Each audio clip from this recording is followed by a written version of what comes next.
Boa noite, camaradas. Apesar da nossa demora, nós iniciamos a nossa conversa viva de hoje com o cacique Elton Suruí Aikeuara. O Elton, ele é cacique da aldeia Itarri, no município de São Geraldo do Araguaia, da nação Aikeuara, que vem discutir conosco aqui o governo Temer e a questão indígena no Brasil.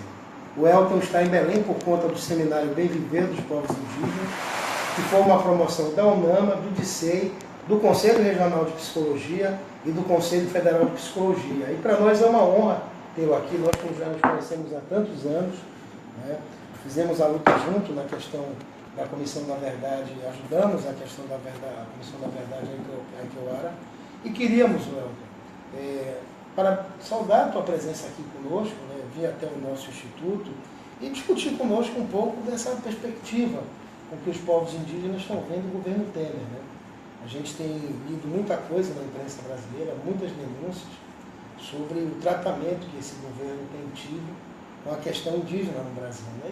E queremos que você comentasse isso conosco, né? Como tem sido essa resistência.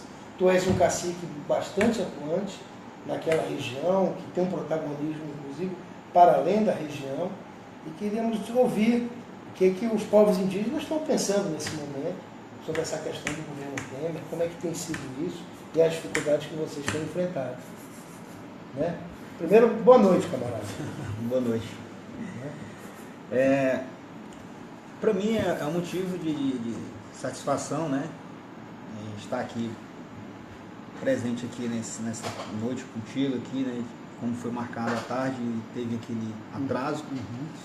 Mas eu me sinto feliz porque a gente também estava, né, tratando de assuntos referentes a esse ponto que foi abordado, né, questão do bem viver dos povos indígenas. E tivemos muito proveito na nossa fala ali na UNAMA, onde a gente tratou em relação a todas essas problemáticas mesmo referente ao governo Temer. Porque além da gente ter o conhecimento, ter a ciência que é um governo ilegítimo, né, que entrou aí do nada, e a gente tem observado no movimento indígena a nível nacional que nós não estamos tendo oportunidade, nós não estamos tendo diálogo aberto com esse governo. Então a gente já enfrentava algumas batalhas, né, em relação à questão territorial, à questão da educação, à questão da saúde, até mesmo perseguições políticas. E com essa entrada desse governo as coisas só intensificou cada vez mais.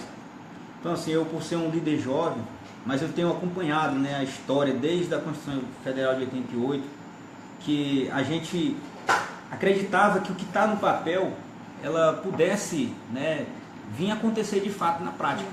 E até hoje a gente não tem tido êxito nisso aí.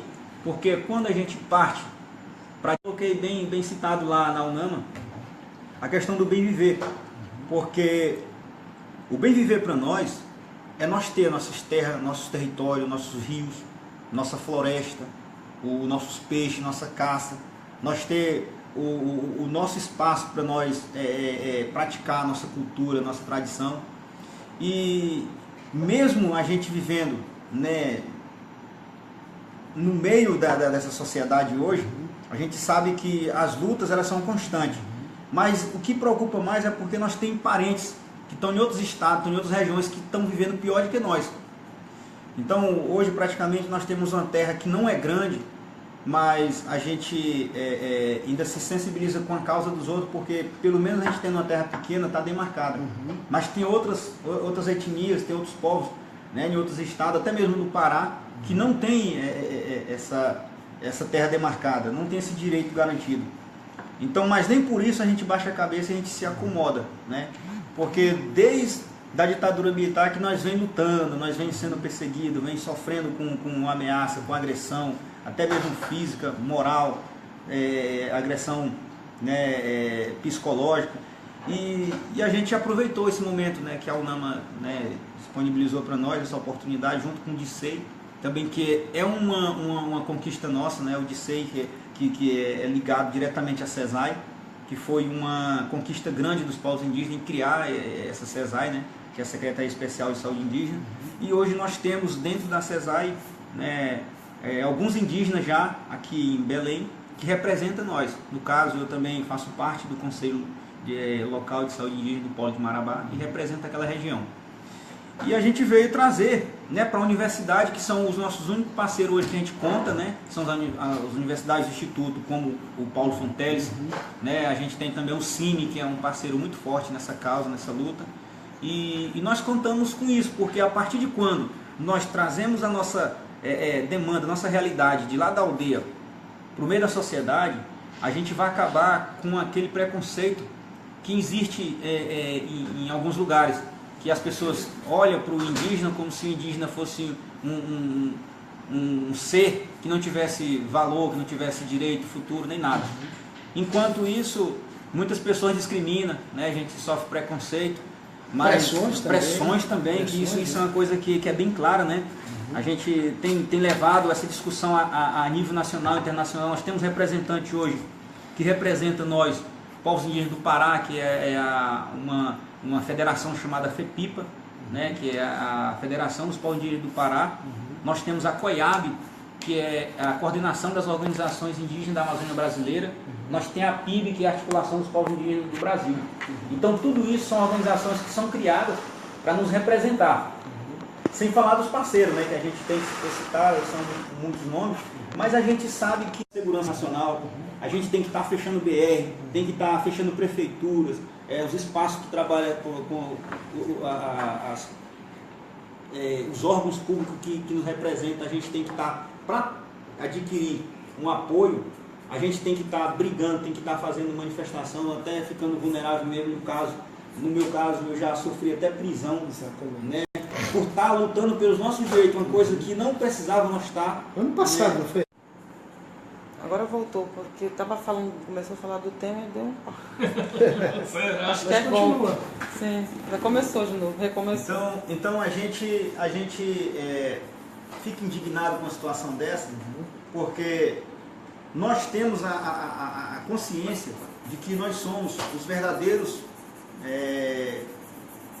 protetor da nação, porque é nós que preservamos o rio, a floresta, os animais, né, o ar que nós respiramos sai de dentro dessas florestas, mas o governo está interessado em vender isso, negociar. E para nós isso aí é uma ameaça muito grande, né? Desde a ditadura militar, desde o descobrimento do Brasil, que nós vem sofrendo, né, com agressões físicas, vem sofrendo com invasão. Não bastava ser só os madeireiros, garimpeiros, os castanheiros, né, da época da guerrilha, não bastava essas pressões de empresa que vêm implantar, né, até mesmo empreendimento ao redor das nossas áreas. Agora o governo vem querer negociar uma coisa que foi dada pela natureza, que foi Deus que deixou, que é a mata, que é os rios, com propostas de desenvolvimento. O que é o desenvolvimento para a cabeça de um político hoje? Para nós o desenvolvimento, na nossa cultura, não existe palavras que o branco pronuncia que nós não tem no nosso vocabulário.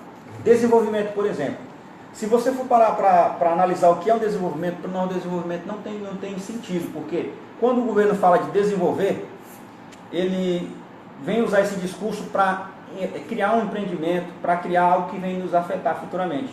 Então, para nós o desenvolvimento do governo é tirar quem está envolvido numa ação, numa questão cultural que o nosso povo vive, né? Não só o nosso povo indígena, mas quilombolas, tem também os ribeirinhos que também são atingidos por isso, que a gente deixa claro também que são parceiros nossos na luta, que vivem também nesse cotidiano. A mesma pressão que nós vivemos hoje, que não, antes era só os indígenas, hoje já tem mais classe também que está sendo ameaçada também. Então, para nós, esse desenvolvimento do governo não faz sentido, não traz benefício para nós. Porque a gente acha que, para nós, o envolvimento é uma coisa fundamental para o nosso povo. A gente está envolvido ali na cultura, na caça, na pesca, ensinar nossas crianças a manter essa cultura, a sua tradição. A tradição, e o governo chega com esse desenvolvimento pregando que na verdade é só um golpe. E você está aí, vendo aí. Outra coisa que não tem no nosso vocabulário, que eu sempre cito, é a questão da democracia. Nós não temos no nosso vocabulário a democracia, porque até para nós escolher nossa liderança, não é em votação, não é em eleição, não é em urna. A gente escolhe os nossos líderes pelo perfil dele, pela história de vida, é uma coisa que vem da natureza. Então é um dom que vem de Deus. Então a gente não faz eleição para escolher cacique. O cacique ele nasce já com o dom de liderar. Então quando os brancos, o governo ele lança para dentro da comunidade essa questão de democracia, para nós é uma forma de dividir as opiniões, causar inimizade dentro do nosso povo. E é isso que a gente tem visto, muitas lideranças. Vocês têm um outro processo de escolha. É uma outra cosmologia, né? Isso. Outro processo de escolha. Agora Elton, só apresentar aqui o Paulo Emmanuel conosco, é o nosso chargista, ele já está fazendo aqui já um material, né? Que é um registro que a gente faz, registrando também a presença do Moisés Alves, que é do FNDC, e da Angelina Anjos, que está por trás da câmera. Agora, Elton, deixa eu te fazer uma pergunta. Essa questão da liderança indígena, né? Quer dizer, o que tem chamado a atenção nos movimentos sociais é que essa liderança indígena tem sido cada vez mais exercida por jovens lideranças como você, né? Que é um cacique na sua aldeia, né? É um jovem cacique, né? E como é que tu vê essa presença dessa juventude indígena à frente dessas lutas? Não é? Por exemplo, a questão do marco temporal, como é que essa liderança tem sido exercitada? Inclusive um processo de renovação muito interessante que tem vivido o movimento social indígena. Eu queria que tu pudesse falar isso para a gente. Na verdade, eu tenho feito até umas reflexões. Eu vejo daqui. Agora ele voltou. Não, continua. Então, eu sempre, nos meus discursos, eu coloco, né, que os mais velhos já fizeram a parte deles. Que nós temos uma história. Quando os mais velhos foram a Brasília, que se acamparam, que constaram os 2 artigos na Constituição Federal de 88, eles estão deixando para nós um legado. E esse legado nós temos que passar de geração em geração. Então eu busco essa responsabilidade para mim no fato de hoje nós enfrentar essa questão do marco temporal. Por quê? O que é o marco temporal? O marco temporal é apenas um termo criado pelos... Voltou? Então o marco temporal é uma forma deles também querer oprimir, né? Ameaçar, tipo assim, ameaçar o nosso direito. E nós estamos ligados, nós estamos atentos com isso. Até a gente já teve né, no STF já um debate sobre isso, até mesmo foi a votos lá, a gente conseguiu derrubar, né, o primeiro passo que foi levantado sobre a questão do marco temporal, né, que eles querem criar um termo para que as terras que forem Agora a causa que representa os povos indígenas, e o governo está aí. Ultimamente colocou em indicação política um presidente também que a gente já buscou alguns antropólogos para ver se de fato essa pessoa ele é indígena, mas a gente não tem resultado ainda, né? Não foi constatado qual é a etnia dele, de qual povo ele veio. Então, assim, eu sempre falo, com as minhas palavras, eu não sou de julgar ninguém, mas eu sempre falo que a gente tem que ter cautela para falar disso e ter conhecimento. Então, até hoje eu não conheço, né, a etnia do presidente atual da FUNAI.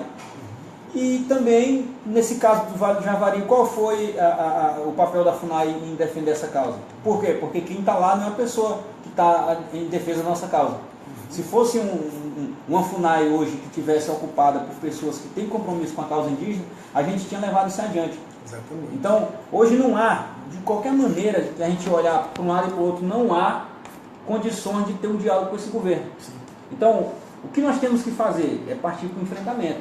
A gente hoje está levando essa discussão para as universidades, estamos levando para as bases, para as aldeias, para as ruas. Né? A gente Na perspectiva da defesa dos direitos indígenas, né? Isso, dos direitos indígenas, porque muitos não conhecem a causa, vê falar em livros, história, mas não aprofunda muito bem nessa causa. E nós estamos sendo hoje o contador da nossa história. Isso. Com a nossa própria vivência e experiência. E eu queria fazer uma pergunta para você. Bom, eu acho o seguinte, a resistência indígena ela é secular, né?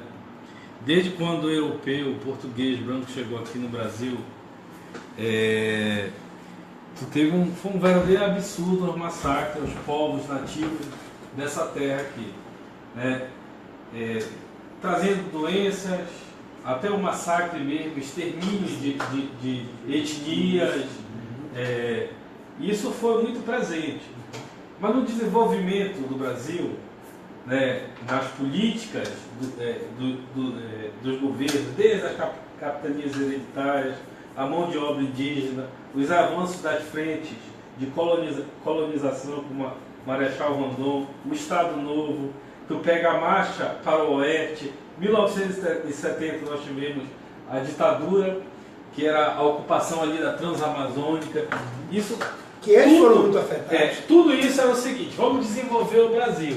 E a gente sabe que você foi fazendo um massacre aos povos indígenas, às suas terras. E hoje, mais recente, a questão da ameaça ambiental, o avanço do agronegócio, grandes obras hidrelétricas na Amazônia. Com esse contexto todo, com esse histórico de resistência, de massacre, quem são os povos indígenas no Brasil hoje? Os que resistem? Na verdade, é isso que a gente busca. A gente busca parceiro, porque a gente sabe que hoje, para nós se locomover da base até num local como esse, nós precisamos de apoio para fazer os gastos, as despesas. Então, o governo começou a trabalhar dessa forma. A FUNAI antigamente tinha uma frota de veículos que dava apoio a esse deslocamento. Hoje a FUNAI está sucateada. Quando se trata da questão das aberturas de estradas, as hidrelétricas, isso nós sofremos, meu povo sul sofreu. Na ditadura militar, o BEC entrou, fez uma estrada que hoje se tornou BR. Antigamente era era OP1, depois foi para estrada estadual, hoje é federal, BR. Então tudo isso eles começam sem consulta.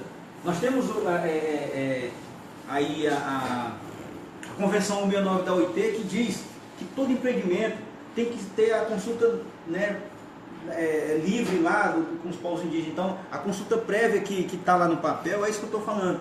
A gente tratar de direito aqui é uma questão até, tipo assim, vamos dizer, é piada falar em direito aqui no Brasil.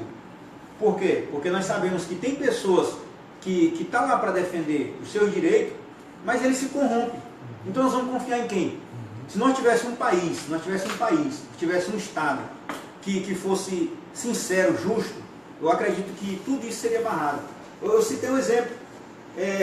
Tanto que o país está sem lei, que a gente viu a semana passada um deputado ser flagrado aí num quarto de um apartamento com 50 e poucos milhões de reais.